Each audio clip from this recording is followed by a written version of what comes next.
Engine misfire कर रहा है, गाड़ी पूरी कांप रही है, धड़ धड़ धड़ धड़ धड़। जब गाड़ी को हम चला रहे हैं ना तो गाड़ी नॉकिंग कर रही है, अभी मिसिंग कर रही है, झटके ले रही है। अब ये है कि एक्सीलेटर हमने दबा के रख लिया, अब धीरे धीरे धीरे धीरे कहीं ये जाकर पिकअप पकड़ेगी। यानी कि इतना पिकअप इसका ठंडा है, लो है, कि पिकअप ही नहीं पकड़ रही है सही से। ट्रैक्टर वाले को ओवरटेक कर दिया भाई, मजा आ गया। देखो मारुति की गाड़ी भी निकल रही है इससे, क्या मतलब यार। मीटर में इतना लाइटें आ रहा है कि चलाने का दिल नहीं कर रहा। आदमी कौन सा लाइट पे ध्यान देगा, कौन से पे नहीं देगा। ये देखो कहां से धुआं निकल रहा है। चलो, लीकेज है, कहीं से डीजल लीक है।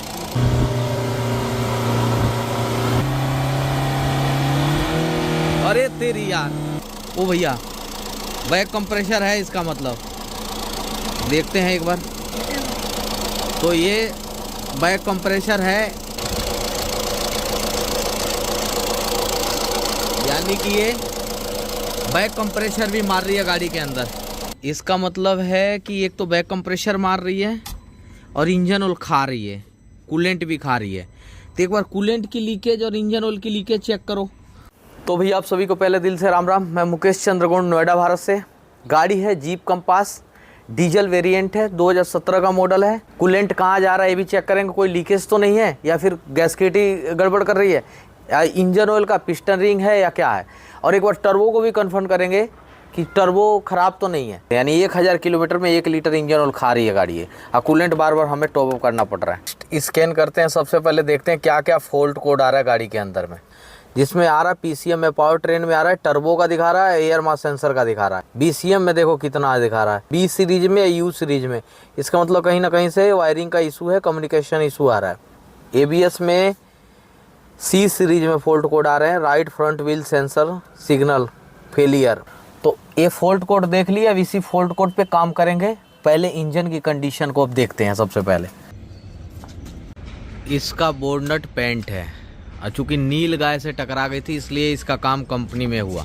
ये पूरा आउट है, ठीक है। मैं छोटी छोटी चीज़ें मैं दिखा रहा हूँ। ये टूटा हुआ है पैनल, ये टूटा हुआ है, ठीक है जी। ये सब पट्टी वट्टी टूटी पड़ी है, सामने दिख रही है। ये देखिए, ये पैनल पूरा टूटा हुआ है। अब देखो पहले ऑयल है क्या इसके अंदर, नहीं है, ठीक है। दिखाओ जरा। टर्बो में बहुत ज़्यादा प्ले तो नहीं दिख रही है। इंजन की लाइन का है, तो यानी इंजन बैक मार रहा है, जो कि यहाँ तक आ रहा है। इसका मतलब भाई फाइनली इसका इंजन खोलना पड़ेगा। इंजन का इशू है, पूरा खोल दिए हैं। अब इसका इंजन उतार रहे हैं बाहर को, कि बताओ गैसकिट से लीक है यहाँ। तो गैसकिट का पंगा है इसमें, और इससे इंजन सीज होता है, और ढूंढने वाला ढूंढता रह जाएगा लीकेज कहाँ से है। देखो भाई इंजन बाहर निकाल दिए, इंजन ये टंग रहा है। बेल्ट भी बदल देंगे, ठीक है। कूलेंट की लीकेज तो यहाँ थी गैसकिट से। इस साइड से जब मैं खोल रहा हूँ कूलेंट, चेक कर रहा हूँ, पार्ट को खोल रहा हूँ, तो ये देखो किनारी से कूलेंट लीक कर रहा है। देख रहे हैं ना, एक किनारी से कितना लीक कर रहा है, एक किनारी से कूलेंट लीक कर रहा है। अब देखते रहना आप, ये देखो कूलेंट लीक कर रहा है सारा, देख रहे ना, ये सब कूलेंट लीक कर रहा है। और पूरा इंजन, ये कूलेंट यहाँ से लीकेज है, इसलिए कूलेंट गायब हो रहा है। ये देखो इधर हाथ हटाना जरा, देख रहे ना पूरा कूलेंट। ये देखो गैसकिट से भी पूरा कूलेंट लीक कर रहा है, जिसकी वजह से ये देखो, देख ना कैसे गैसकिटों से कूलेंट बह रहा है। तो गैसकिट भी है और ये पुर्जा भी है, इसकी वजह से भी कूलेंट लीक कर रहा है, इसीलिए कूलेंट खा रही थी गाड़ी।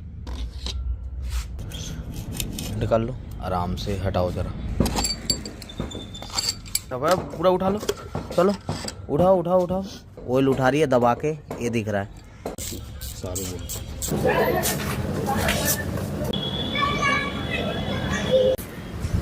इंजन मैंने पूरा खोल लिया है, पिस्टन चारों निकाल दिए, ठीक है।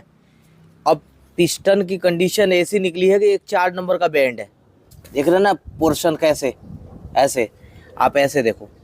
बैंड क्यों हुआ इस पे भी बात करेंगे अभी। तो ये इंजन जो है खराब हुआ है, वो 2 कारण से हुआ है।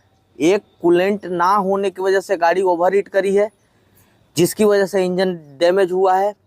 और दूसरा इंजन ऑयल, इंजन के अंदर कचरा जमा हो गया EGR इंटरकूलर ये टर्बो की लाइन में, जिसकी वजह से इंजन फेल हुआ। 4 नंबर का कनेक्टिंग रोड बेंड इसलिए है क्योंकि गैसकिट की वजह से पिस्टन के अंदर कूलेंट गया, एयर तो कंप्रेस हो जाता है लेकिन कूलेंट कंप्रेस नहीं हुआ, जिसकी वजह से वो कनेक्टिंग रोड बेंड हो गया। दूसरा लीकेज, कूलेंट का लीकेज की वजह से। लीकेज कहाँ हुआ है, यहाँ से लीक करके ये सारा पोर्शन लीक करते करते कूलेंट कम होते होते इंजन बार बार झेलता रहा कम कूलेंट, और जिसकी वजह से इंजन पे ज़्यादा दिक्कत हुआ और इंजन बार बार खराब होता चला गया। तो एक तो कूलेंट की लीकेज है, दूसरा इंजन खराब क्यों हुआ, फेल क्यों हुआ। यहाँ पास में आओ, अब ये देखो मोटा,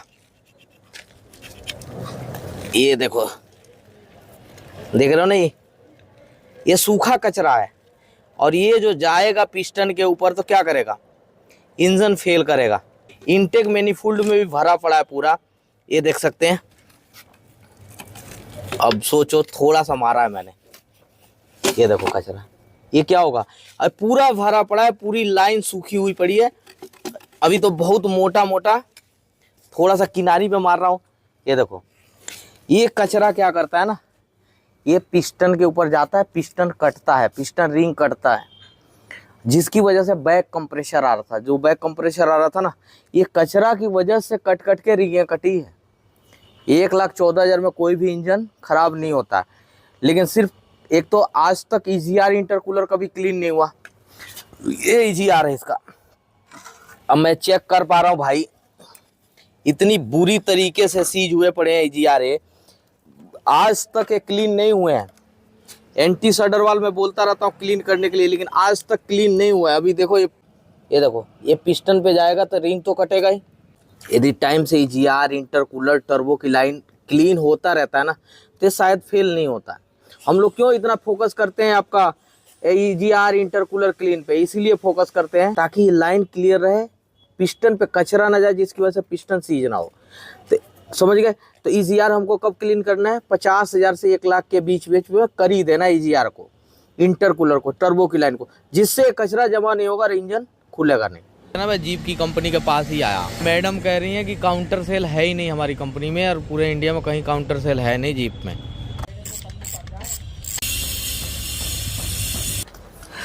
एक एक मट्टी को छुटा रहे हैं।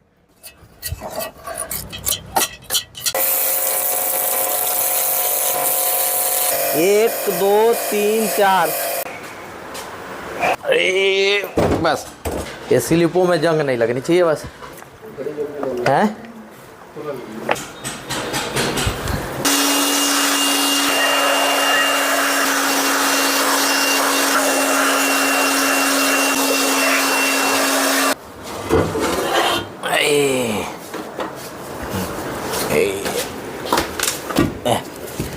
एंटी रस्ट कोटिंग भी हमने लगा दिए। तो ये कोटिंग से क्या होगा ना कि जंग वंग नहीं लगेगा। ये जो स्लीव देख रहे हैं ना, ये न्यू डलाई है, क्योंकि स्लीव बहुत ज़्यादा कट गए थे, तो इसकी धुलाई वुलाई कर देते हैं बढ़िया करके, ताकि लगाएं गाड़ी के अंदर मज़ा सा आ जाए। तो भाई 000 बजाने वाली है।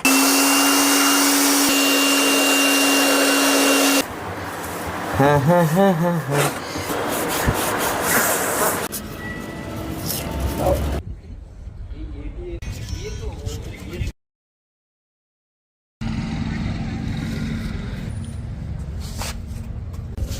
इसकी धुलाई चल रही है भाई, गियर वेयर धुलवा दिए, काफ़ी पार्ट्स जैसे टेपिड कवर धुलवा दी, चैम्बर धुलवा दी, मतलब काफ़ी पार्ट्स धुल के कंप्लीट रखे हुए हैं। सबसे पहले जीप कंपास के नाम पे पार्ट अवेलेबिलिटी नहीं है, क्योंकि मैं कंपनी में भी गया था, कंपनी में उन्होंने मेरे को मना कर दिया कि भैया पार्ट आउटलेट मेरा बाहर से मामला काउंटर सेल नहीं है, मेरे पास क्या ऑप्शन है, आफ्टर मार्केट।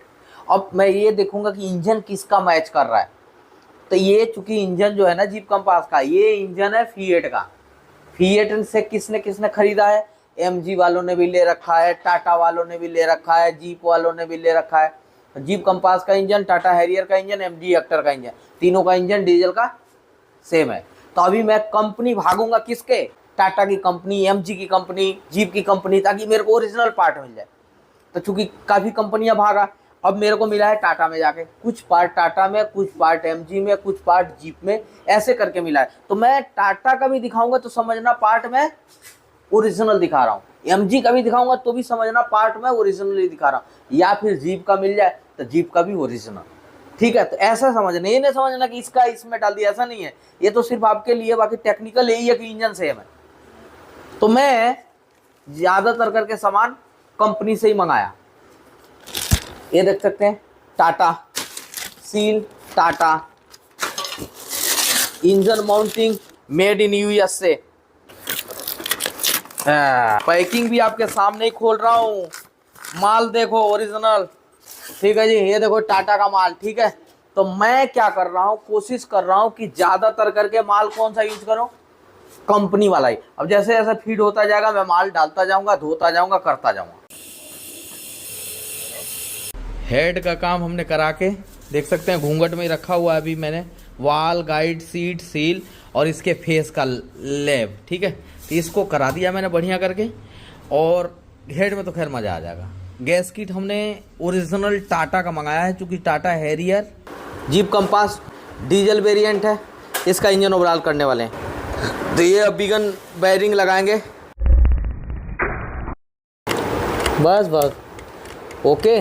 चलो जी, तो ये है ऑयल जेड जिसकी टेस्टिंग हो गई है कंप्लीट। तो श्री गणसाय कहाँ से करेंगे, ऑयल जेड से करेंगे ये। ठीक है, ऑयल जेड हमने चारों लगा दिए, बस नीचे ऑयल नहीं रहना चाहिए, बस इस चीज़ का ध्यान रखें, वरना बिगन जो है ना ये घूम जाते हैं।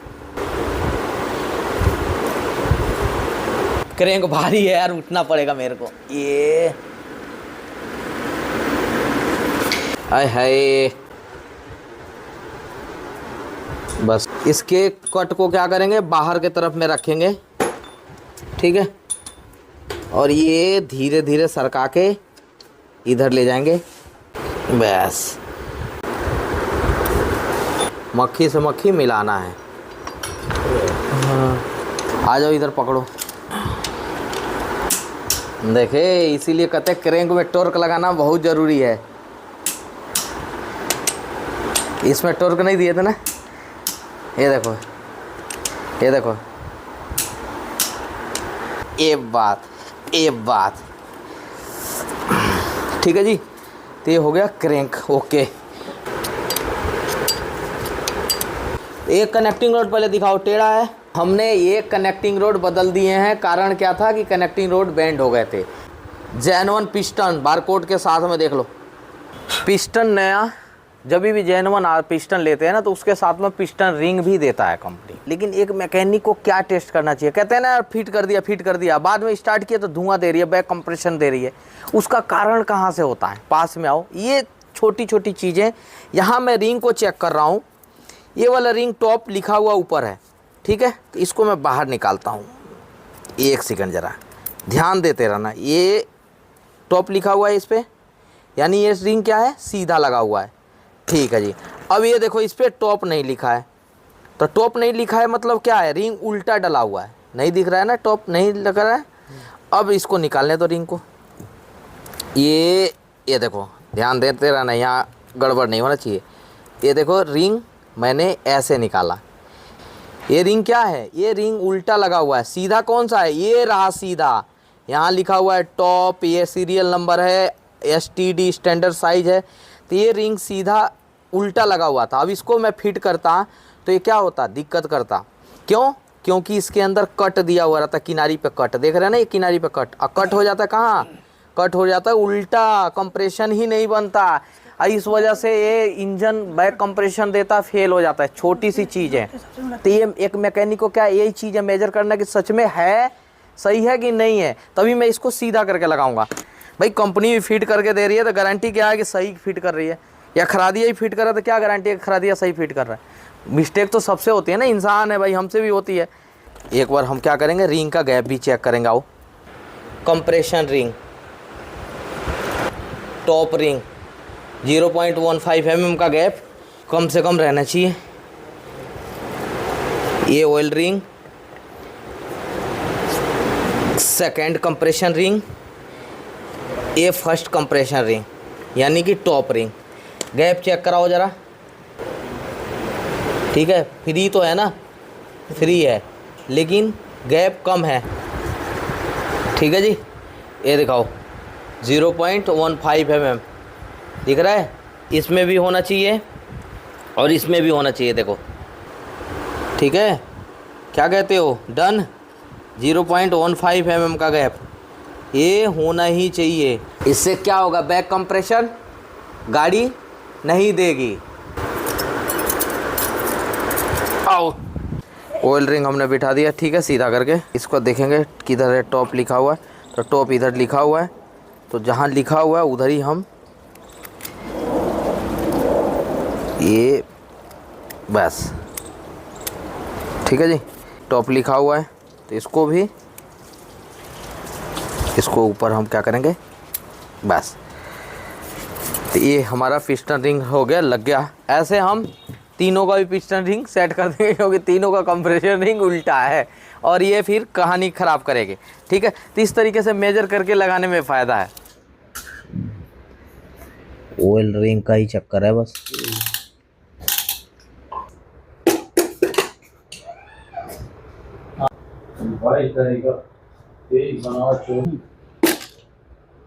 देखो जी, देखो, ठीक है, 1 2 3 4, ठीक है, चारों पिस्टन बिल्कुल न्यू। अभी इसको हम 45 पे सेट कर रहे हैं, फिर भी जब चैम्बर जब लगाएंगे तो फिर इसको एक बार दोबारा से टेस्ट करना पड़ेगा। बिल्कुल सेट।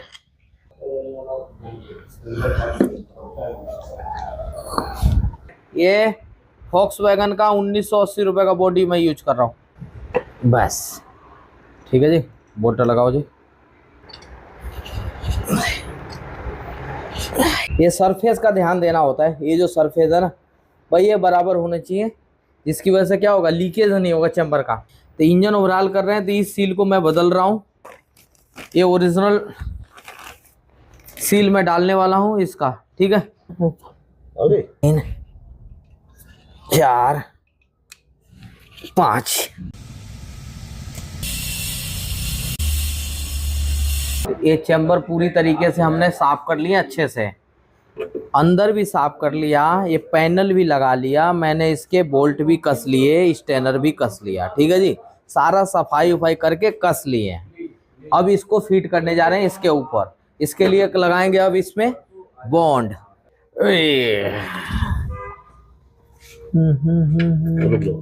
देखो बस, ये बात है। तो फिर यार जरूरत क्या है इसको ऐसा चिपकाने की भाई, ये बस। ठीक है, ठीक है, कोई दिक्कत नहीं है। ये आ गया जी, देखो 0 0 सब चीज फिट है, बढ़िया आ रहा है। इसमें हेडों का काम करवाए थे, वाल गाइड सीट सील का। ठीक है, क्या ये, चलो जी, ये बोल्ट दो, गोटी ले आओ। कितना, 100।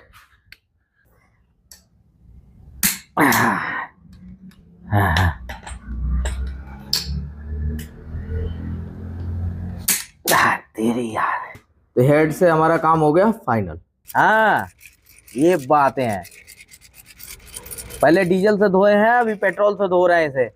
हाँ, अब इसे ऑयल में डुबाएंगे क्या।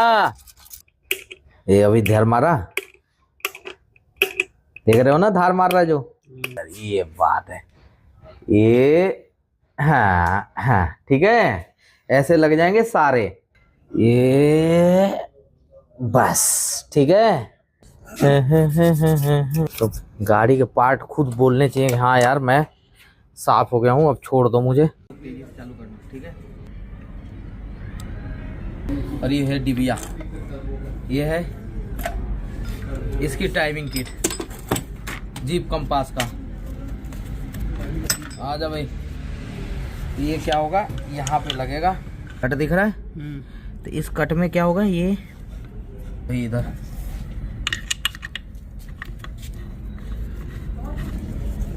बस, ये देखो, ये हो गया बिल्कुल 0-0 टाइमिंग लॉक।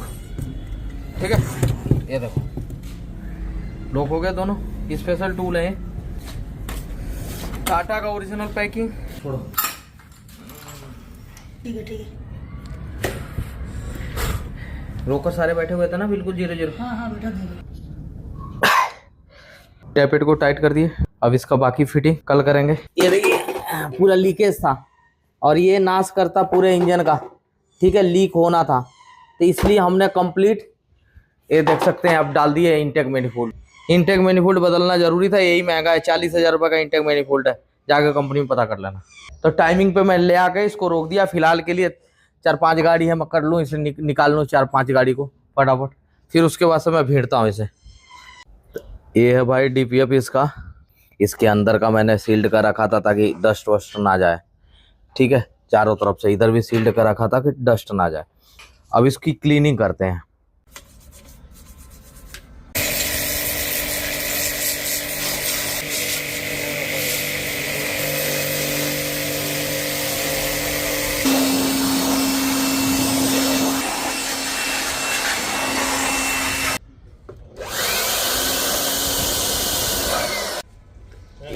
ये भी भाई क्लीन हो गया। अब इसको फिटिंग करते हैं। चलो ले चलो भाई।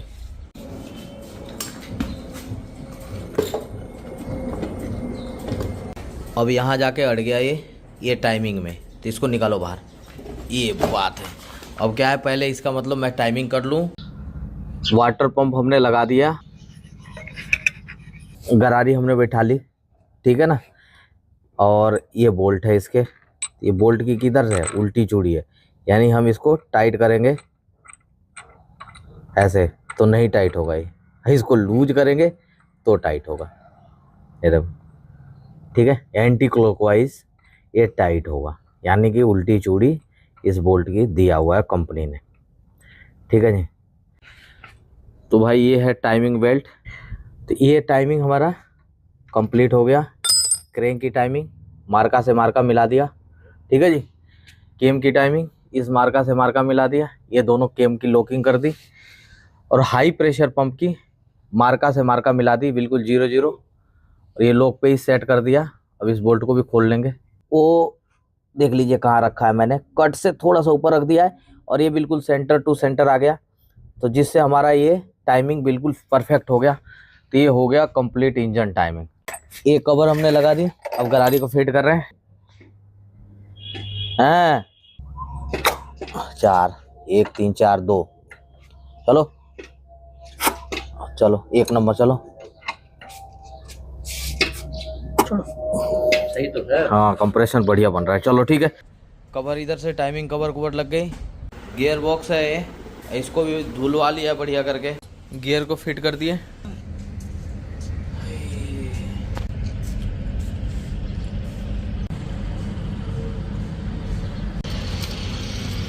वायरिंगें बिखरी पड़ी हैं पूरी।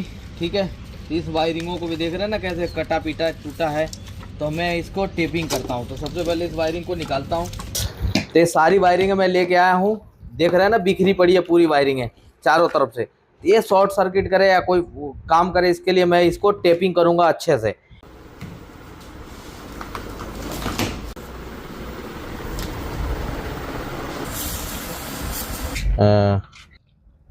ये मट्टी फूल जाएगी ना बढ़िया। इंजन कर रहे हैं और मज़ा आ जाएगा, गाड़ी में मज़ा आ जाएगा पूरा। इस पे मार देगा डीजल तो क्या होगा, ये पानी मार के बढ़िया हो जाएगा। ठीक है। हाँ, कोई चीज़ दिखानी है पास में।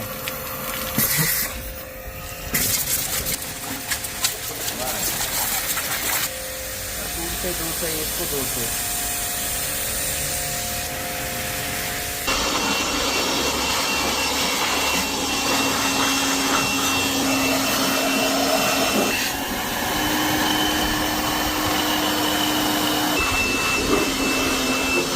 चढ़ाएंगे। तो ये भैया हमने इंजन चारों तरफ से, ठीक है जी, रेडी कर दिए हैं। बड़ा इंजन है, भारी इंजन है।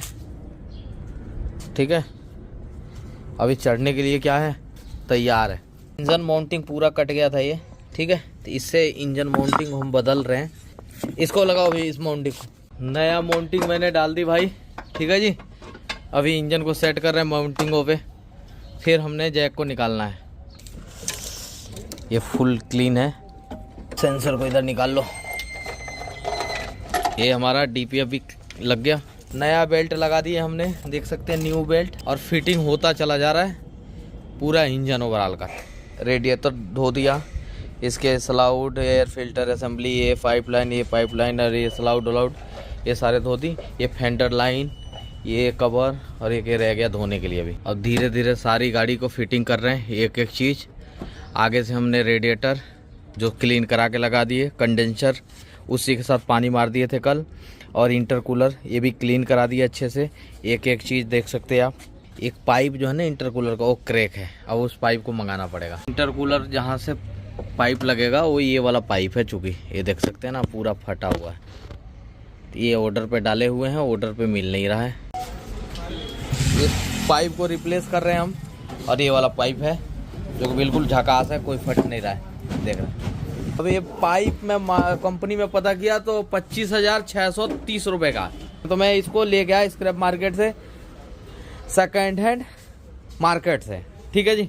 रिजेक्टेड कर रहा हूँ मैं उसको, इसको डाल रहा हूँ मैं इस पाइप को। पाइप हमने फिट कर लिया, ठीक है जी। अभी एयर मास सेंसर और एयर फिल्टर लगाने की ज़रूरत है। एयर फिल्टर देख सकते हैं, ये मान फिल्टर क्वालिटी डन है। ओ भाई साहब, बिल्कुल ठीक है जी। अब ये कवर हम लगा देंगे, एयर मास सेंसर ये रहा। कुछ लोग इसकी सफाई में जो है इसका नाश कर लेते हैं। सफाई कैसे करना है, आ जाओ। बहुत सारे लोग WD-40 का इस्तेमाल करते हैं इन सेंसरों को साफ करने के लिए, लेकिन WD-40 के इस्तेमाल करने से इसके एलिमेंट शॉर्ट हो जाते हैं ज़्यादातर करके, क्योंकि इसके अंदर लुब्रिकेट होती है। तो हमको हर जगह WD-40 सेंसरों के लिए नहीं यूज करना है, क्योंकि ये जो WD-40 देख रहे हैं एक बहुत अच्छी कंपनी है। और ये पीडीलाइट देख सकते हैं ना, पीडीलाइट, तो पीडीलाइट के बहुत सारे प्रोडक्ट हैं। जैसे ये भी पीडीलाइट का ही है, मोटोमैक्स, ये है एसी वेंट क्लीनर है, मोटोमैक्स ब्रेक क्लीनर है, पैड क्लीनर है, मोटोमैक्स पीडीलाइट का थ्रोटल बॉडी क्लीनर अलग से। ये देखिए पीडीलाइट का मोटोमैक्स रैट रेपिलेंट है, मतलब चूहों के लिए है। ये पीडीलाइट का चैन लुब्रिकेट करने के लिए अलग से है। पीडीलाइट का ये अलग है, एल्फी अलग है, सिलिकॉन पीडीलाइट का अलग है। ये देख सकते, ये सारे पीडीलाइट के प्रोडक्ट हैं। लेकिन बहुत सारे लोग खाली WD-40 हर जगह डालता रहता है, नहीं। पीडीलाइट ने एक और प्रोडक्ट बनाया हुआ है, कॉन्टैक्ट क्लीनर, इससे क्लीनिंग होगा। ये स्पेशल है सेंसर, उसकी वायरिंग, कनेक्टर, कपलर के लिए। तो इससे क्या होगा, एलिमेंट खराब नहीं होंगे, क्योंकि ये जिस भी पार्ट पे मारेंगे उस पार्ट पे अपना अवशेष रहता नहीं है, ये हट जाता है। ये क्वालिटी है। तो आ जाओ पास में। अब मैंने क्लीन कर लिया बढ़िया से, अब ये काम करेगा बेहतरीन करके। एयर मास सेंसर को फिट कराते हैं भाई। इस डीजल फिल्टर को भी जो है ना मुझे बदलना पड़ेगा यार। फिल्टर खोला है मैंने, फिल्टर तो बिल्कुल नया सा दिख रहा है यार, बिल्कुल न्यू ब्रांड। और अंदर से गत्ते भी देख पा रहा हूँ, बिल्कुल साफ सुथरा नया ही है। मुझे लग रहा अभी हाल फिलहाल ही चेंज हुआ था ये। अब फिल्टर भी ओरिजिनल डला हुआ है। तो इस फिल्टर को हम क्या करते हैं, अभी फिलहाल के लिए रहने देते हैं। हाँ ओ भैया, क्लच का हवा निकालो नीचे से। चलो, तो चूंकि गियर वेयर सारा काम किए ही हैं, गियर सफाई सुफाई, तो नया गियर ऑयल डालते हैं, ठीक है जी।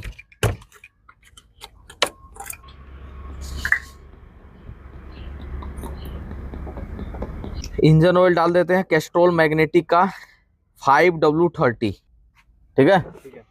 ओके, क्लियर चमक देना चाहिए। ऑयल क्या दिखाना, मतलब बढ़िया ऑयल है इंजनों के लिए। अब इसमें क्या होगा, गेज से नाप के डालेंगे। सन स्टार का कूलेंट मैं यूज करने वाला हूँ, इको सेफ करके, रेड कलर का कूलेंट है ये। और मैं इतने ये सारे लेके आया हूँ, बाकी इसमें भी अभी है 3। तो जितना डलेगा उसके हिसाब से हम इसको डालेंगे। ढक्कन निकाल लो। ए नीचे का टाइट है भाई महेश।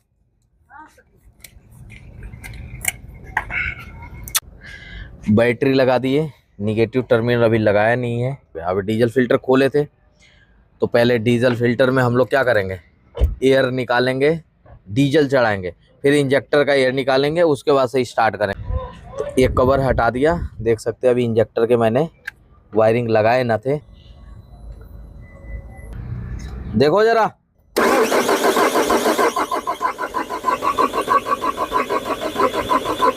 बाहर रुक जाओ, तेल है टंकी में, डीजल है, रुक जाओ, नहीं आ रहा तेल, तेल ही नहीं आ रहा है, तेल डालने पड़ेंगे ले आके। तेल आ रहा है, नहीं कम है। 5 लीटर डीजल पहले डाल के देखते हैं, क्योंकि डीजल लो है। बाहर रुक जाओ। तो हमारा क्या अब सेल्फ लगने वाला है, तो नहा के कौन आया है? नहाए हो ना, चलो फिर सेल्फ लगाओ और रेस देना, 1500 आरपीएम पे रोक लेना।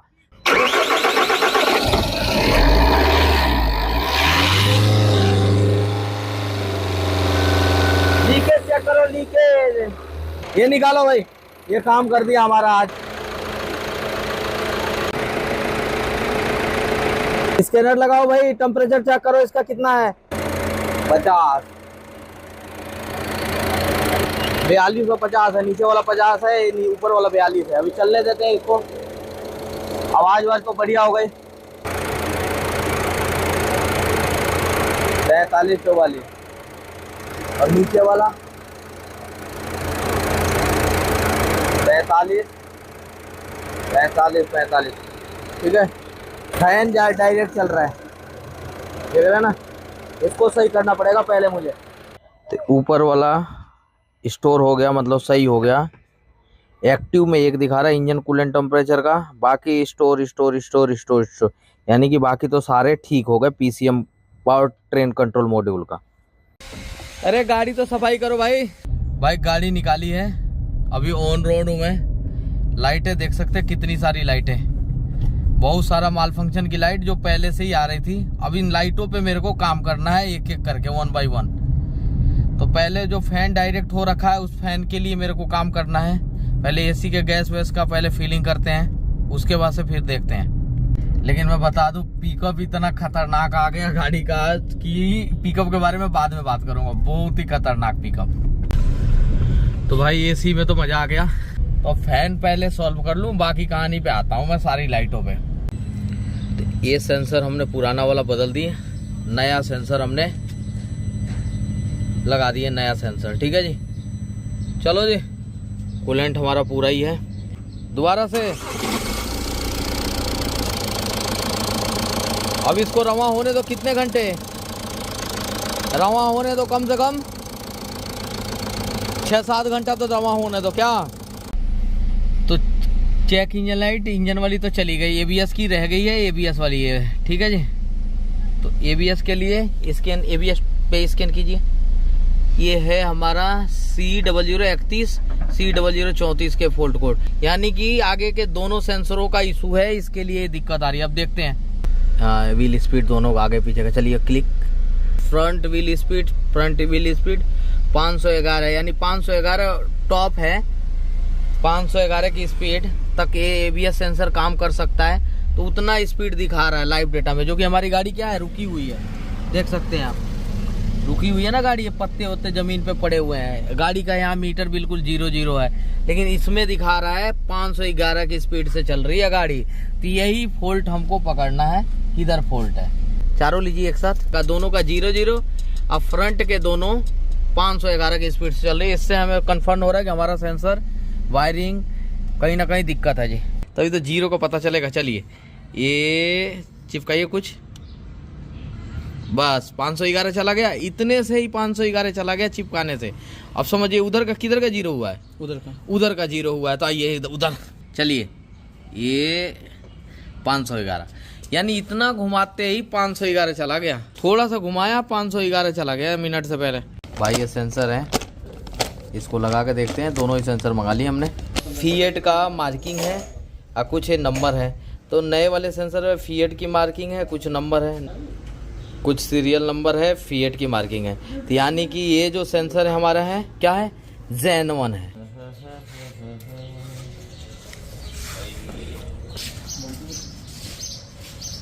ठीक है, घुमा रहा है ना व्हील को, देखो ये देखो, ये देखो। तो यानी कि अब क्या है, सेटिंग आई है। और ये पहले ही किसी ने जुगाड़ करके, धागा देख सकते हैं ना, ऑलरेडी जुगाड़ करके लगाया गया किसी ने। भाई ये बूट न्यू डलवानी पड़ गई क्योंकि वो बूट पूरा डैमेज था और आगे चल के तकलीफ देता। देख सकते हैं क्रैक, इधर नहीं है क्रैक, इधर नहीं है क्रैक, लेकिन ये क्रैक देख सकते हैं ना, यहाँ क्रैक। मानोगे बात को? भाई साहब इनने खून पी रखा है इस क्रैक ने। बिल्कुल नई लगा दी, ओरिजिनल जैन-1 बोतल, 00 मिला लो भाई, ढक्कन नहीं उड़ा। ठीक है जी, माल में कोई कॉम्प्रोमाइज नहीं। 21 PSI का इसका प्रेशर है, 21 PSI। ठीक है भाई साहब, पेट्रोल के माफिक आवाज़ है इसके, देख रहे हैं ना, आवाज़ बिल्कुल पेट्रोल के माफिक है। इसीलिए आज माइक भी नहीं लगाया मैंने कि आवाज़ ऐसे सुनो।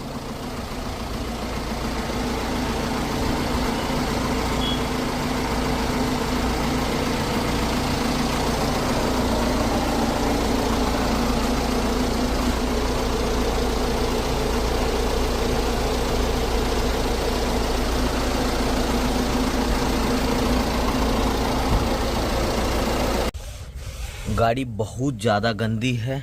ठीक है जी, तो इस गाड़ी को मैं क्या करा रहा हूँ, ड्राई क्लीन करा रहा हूँ। जैसा मैंने इंजन बनाया वैसा बना दो इसके, सफाई करके। भाई अंदर से हमने कराई है बिल्कुल बेहतरीन वाली इसकी ड्राई क्लीन। ये और छत सारे बेहतरीन करके क्लीनिंग, ये डिक्की पिक्की सारे बढ़िया। अब हो गई हमारी गाड़ी बिल्कुल झकास। अब बाहर से धुलाई होगी। अभी खाली ट्रायल लेने के लिए मैं गाड़ी को ऐसे ही पानी मार रहा हूँ। ठीक है जी, क्योंकि जानते हैं ना, गंदी गाड़ी हो पुलिस वाले पकड़ लेते हैं बहुत बुरी तरीके से, तुरंत ही हैंड टू हैंड ही।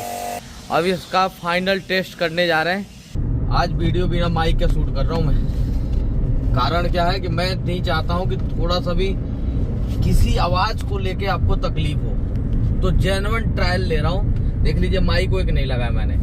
और गाड़ी माइक क्यों नहीं लगाया? क्यों? गाड़ी पेट्रोल का माफिक चल रही है पूरी, देख लीजिए। है बिल्कुल 00, इतनी जबरदस्त कि ऐसा लग रहा पेट्रोल की तरह। तो हाईवे पे चल रही है, छोटे मोटे गाड़ियों को तो ऐसे नूई हल्के पंजे में ओवरटेक मार दे रही है। आ गया है भाई, ये देखो कर्व, हल्का सा एक्सीलेटर गई। आ जाओ शिफ्ट भाई, ये देखो शिफ्ट गई। ये देखते रहो पावर, कहते हैं ना पैसा खर्चा किए तो पावर भी मिलनी चाहिए गाड़ी में, तभी मजा है डीजल गाड़ी का। ये ब्रेजा कुछ ज्यादा उड़ रही है भाई, जगह मिल जाएगा कहीं। ये देखो, ये देख रहे हो पिकअप, एक्सीलेटर ना दाब रहा हूँ ज्यादा, हल्के पंजे में, क्योंकि सच बोलने की आदत है, झूठ बोलता ही नहीं मैं। अब हम क्या कर रहे हैं, नोएडा से बाहर जा रहे हैं, क्योंकि इसका ट्रायल यार छोटे मोटे जगह पे नहीं हो पाती है। बड़ा इंजन है, ट्रायल भी बड़ा चाहिए इसको। अब तक 280 किलोमीटर गाड़ी चला दी। ठीक है जी, बहुत ही गजब और शानदार। पूरे 292 किलोमीटर गाड़ी चला दी। अभी तक किसी तरह का कोई भी माल फंक्शन की लाइट नहीं है। भाई साहब, यो भाई है ये, इसको रोड मिला है भाई असली। पहले गलियों में जीप कंपास चल रही है यार, हट जा। मतलब हल्का सा में भी 100 जा रही है। जगुआर, क्या बात है, जगह दे दो यार, लाली को लाली पीछा कर ले। लेकिन फिर भी मजबूरी है भाई, इको स्पोर्ट। हट जाओ, तेरी तोड़ती हुई निकल जाए। गाड़ी बनी है यार। 120 प्लस दिखाइए जरा, मीटर में आरपीएम देखिए, 130, 140, 35, 38, 39। भाई जगह की तो सारी बात है। इतनी गजब की हुई है कि अभी तो यार देखो, मिस्त्री आदमी पहली बात की मेरा थोड़ा टेस्टिंग का, बस अब कहाँ जाएंगे टेस्ट करने के लिए, तो इसलिए मैं थोड़ा सा दिखा रहा था आपको। थोड़ा जगह मिला भाई, हल्का सा दिया ना, गाड़ी ऐसे भागने को तैयार है कि साला सही रोड मिले ना तो कम से कम 150 प्लस फान जाए, 160, 170 चला जाए। अब ये देखो जरा, किया की जा रही है सोनेट, ये तो दिखाओ। अब ये देखो शू गई पास। क्या करें, जगह ही तो नहीं मिल रही है। हाँ, हट जाओ भाई, हट, साइड हो जाओ। भाई साहब, क्या गजब की गाड़ी बनी है यार। पिकअप देख रहे हो, जबरदस्त। डैशबोर्ड के अंदर इतनी सारी लाइट है, पता नहीं किस किस चीज की लाइट आ रही थी डैशबोर्ड के अंदर यार, देखने को जी नहीं करता था डैशबोर्ड, इतना बुरा हाल था। पिकअप नहीं था गाड़ी के अंदर, back compressor, oil leakage, coolant टिक ही नहीं रहा था गाड़ी के अंदर। मतलब इतनी सारी कमियां थी। माने गाड़ी रिस्पोंड कर रही है ना, तो लग रहा है कि हाँ यार मेहनत सफल हुआ। भाई साहब ब्रेक लेना पड़ रहा है, नहीं तो ये गाड़ी इनोवा तो भाई पता ही नहीं पड़ेगी कहाँ जाएगी। अब सामने स्कॉर्पियो एन जा रही है, अभी से पता नहीं है। इस शेरू पीछे से आ रहा है जीप कंपास वाला, हट जाओ। नई गाड़ी की तरह बन गई गाड़ी है। अब भाई साहब किया सेल्टोस, अच्छा रुक जाओ अभी, ये देखो किया सेल्टोस, जाओ पीछे हट जाओ। सेंट्रो तो दूसरे गियर में भी हटा देगा पीछे, ऐसा मामला है। देख रहे हो कैसे गाड़ियां निकल रही हैं।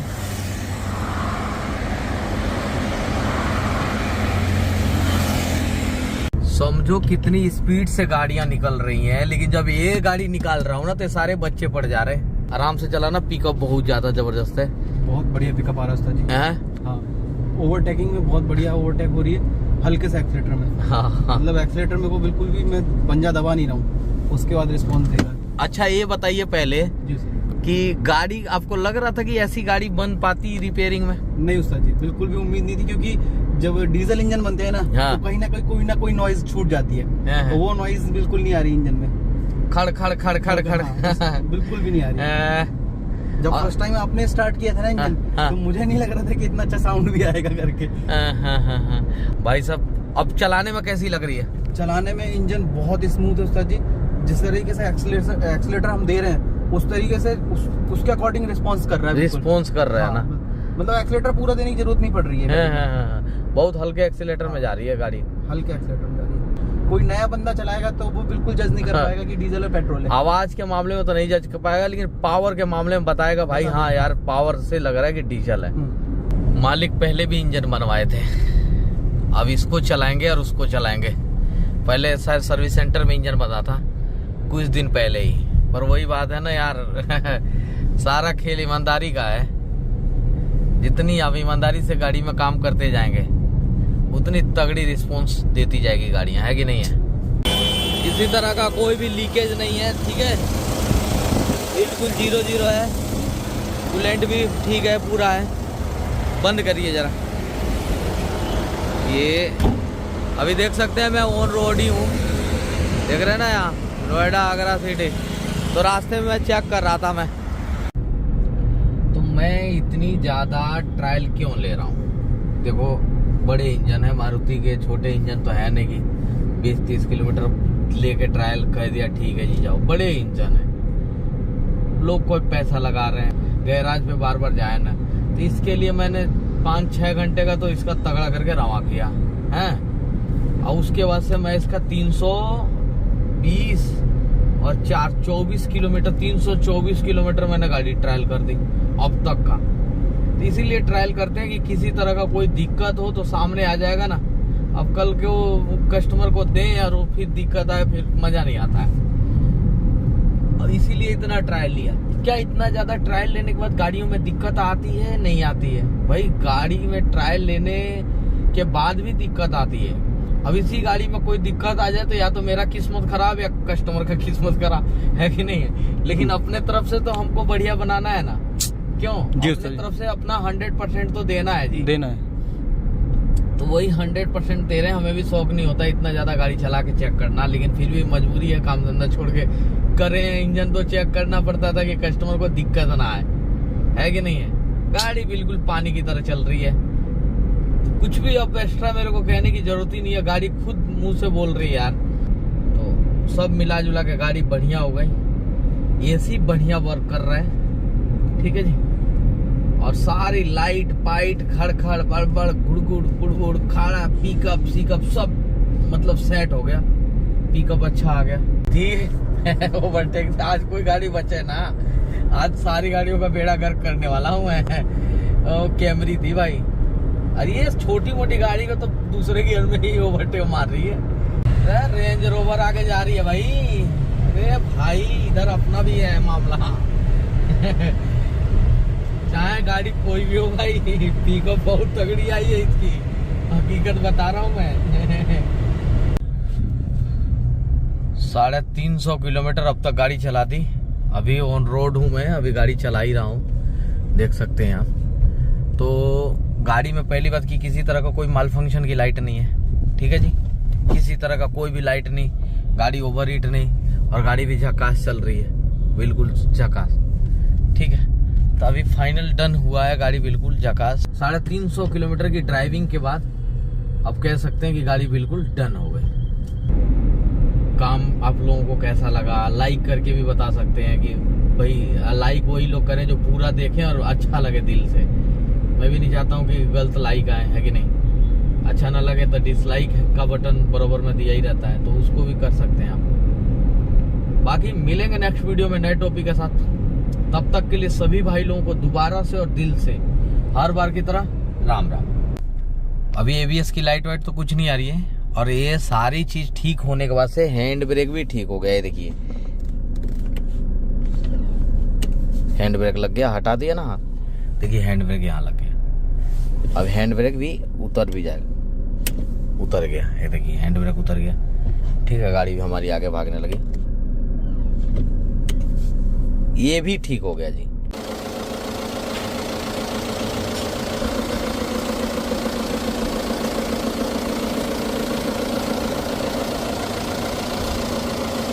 अब जाकर फाइनल रिजल्ट हुआ गाड़ी। अब मजा गाड़ी जो कहते ना, गाड़ी बम्पर सेटिंग उतार लो यार। अब एक एक लाइन से सारा इंजन करेंगे। अब लाइन से लोजी आ गई इंजन के लिए, 2 वेंटो खड़ी है इंजन के लिए, ये इंजन के लिए, ये इंजन, ये देखो सारे इंजन के लिए है, कोई ऐसा नहीं है कोई और है, सब इंजन के लिए है।